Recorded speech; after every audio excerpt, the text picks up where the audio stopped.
Welcome to qnawire. How's it going? So over here we're asked to draw a molecular visualization with 5 plus molecules of water and 5 plus molecules of ethyl acetate. That is going to showcase how these two liquids are going to be invisible.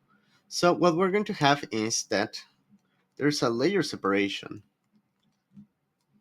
in between the water molecules, which are stabilized by hydrogen bond interactions and is a polar solvent.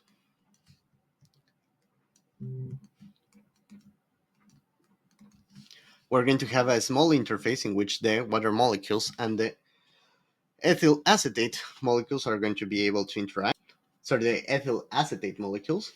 So over here, the ethyl acetate is going to have the following formula: double bond oxygen,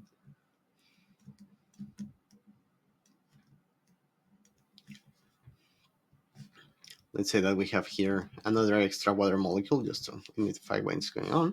And the interactions between these guys is going to be purely nonpolar interactions.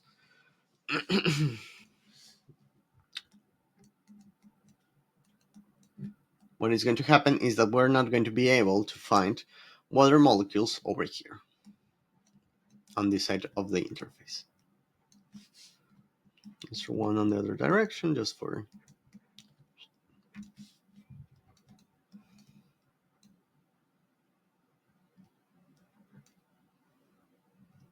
oops,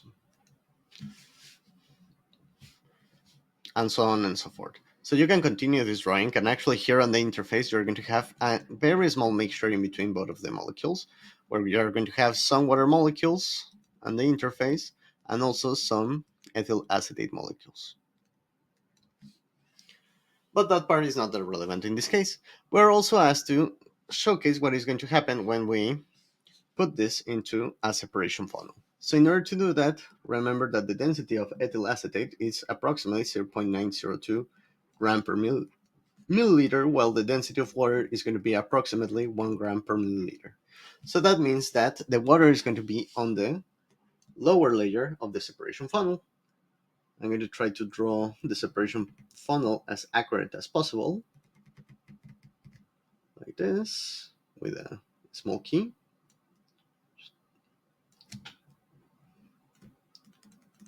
And what we're going to be able to see is two different layers. On the lower layer, we're going to have water, and on the upper layer, we're going to have the organic phase, in which we're going to be able to get the ethyl acetate.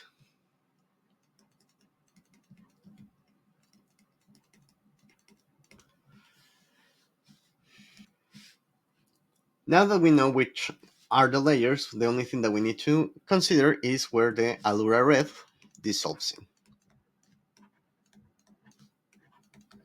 And Allura red is actually going to have a somewhat complicated formula, but the idea is that this guy is going to be soluble in water.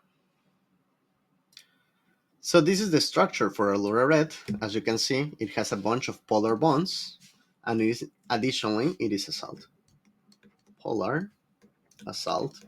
Thus, it is going to be soluble in water. So what we're going to see is that this colorant is going to make the water phase turn red. And with that, it would be all. Thank you very much, and have a good one.